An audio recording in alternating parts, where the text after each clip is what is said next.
Most people don't stay broke because they earn too little. They stay broke because they refuse to give 10 quiet years to their future. 10 years where life looks boring, where nobody claps, where progress doesn't look like progress at all. And here's the uncomfortable truth: those 10 years will pass anyway. The only difference is what they leave you with. Most people expect financial progress to feel exciting, fast, visible, and rewarding, but real wealth never feels like that. It feels repetitive, quiet, and boring, which is exactly why most people quit before it starts working.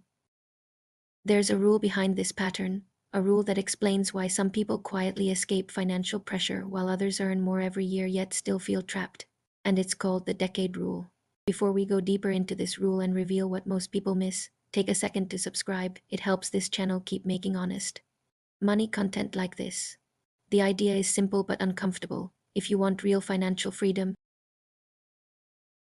you must accept one full decade where your life looks ordinary, even when it could look impressive. Not 10 exciting years, not 10 highlight years, but 10 boring, disciplined, unnoticed years. Most people reject this immediately because 10 years sounds too long, too slow, too restrictive. Yet 10 years is exactly how long it takes for money to stop controlling your decisions and start working quietly in the background. This doesn't mean disciplined people never enjoy their money. It doesn't mean they live joyless or deprived lives. What it means is that they become extremely deliberate about when and how they spend. When they choose to spend on something they want rather than need, it has to earn its place in their life. It has to last. It has to justify itself over time. A purchase isn't judged by how good it feels today, but by how long it continues to provide value tomorrow. Quality matters more than novelty. Durability matters more than trends. Every decision is quietly filtered through a long-term lens. Will this still make sense years from now, or is it just satisfying? An impulse in the moment? This way of thinking turns spending into strategy instead of emotion. Money isn't parked unused, but it isn't wasted either. It's deployed carefully with the same patience used to build wealth in the first place. There was a man with nothing special on paper, no inheritance, no viral business, no lucky break, just an average job and an average life. He was in his late 20s, watched his friends upgrade everything while he made a quiet decision to live by strict rules for 10 years.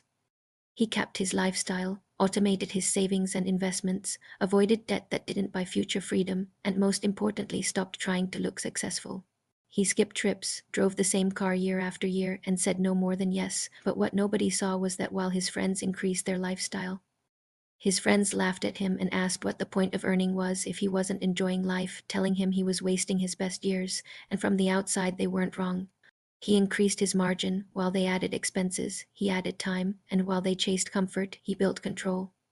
10 years passed, and today that man is resting, not in a flashy way, not posting about freedom, just calm, working when he wants, stopping when he wants, and never panicking when something breaks, while the same friends who laughed at him are still running, still chasing raises, still stressed about bills, still saying once things settle down.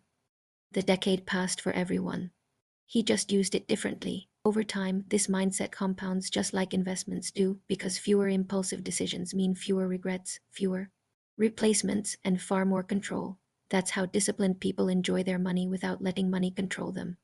People don't fail at money because they're lazy. They fail because every time their income increases, their lifestyle follows it upward. Nicer cars, better phones, more convenience, until expenses rise at the same speed as income, stress stays the same, dependence stays the same, and freedom remains out of reach. The decade rule flips this behavior completely by saying that just because you can upgrade doesn't mean you should. Because the decade where you can finally afford everything is often the most dangerous one, the decade where most people lose the game without realizing it.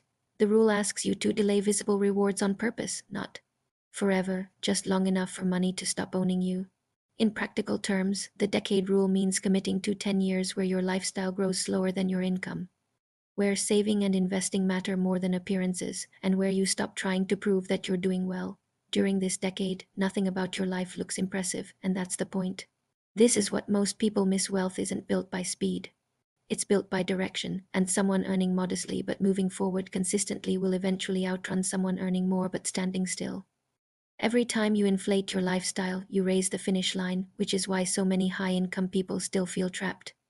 They didn't fail financially, they succeeded too early without a foundation. The decade rule forces patience in a world addicted to shortcuts and quietly says build the base before you build the display. 10 years isn't random. It's long enough for habits to harden, for compounding to matter, and for discipline to turn into identity. During this decade, you learn that happiness doesn't scale with spending, peace is cheaper than status, and most desires fade if you don't act on them immediately. One of the most fascinating aspects of disciplined saving cultures is something that would make most people deeply uncomfortable: complete financial transparency inside the family. Not the occasional budget conversation, not vague check ins, but total openness. Everyone knows how much money comes in, where every dollar goes, what is being saved, and why. The long term goals aren't private or abstract. They belong to the entire household, and this level of openness creates something remarkable. When a teenage son knows exactly how hard it is to earn that money, when he sees how thin the margin really is and what the family is working toward, spending stops being careless, waste starts to feel personal. Every purchase is no longer just an individual choice, but a decision that affects everyone. Transparency replaces temptation with accountability. It aligns behavior without lectures, without pressure, without force.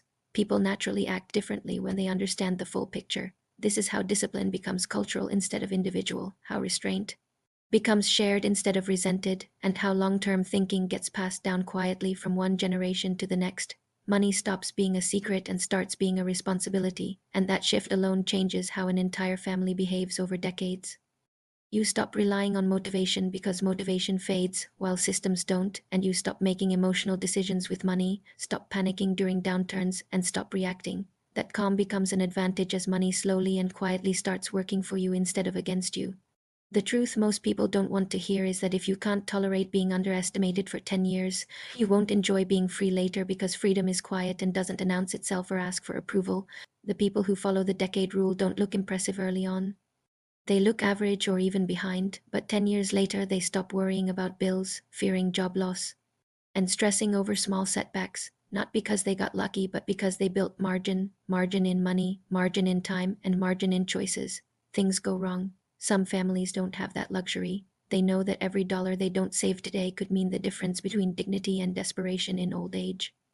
This awareness creates a sense of urgency around saving that's hard to replicate in countries with stronger social programs.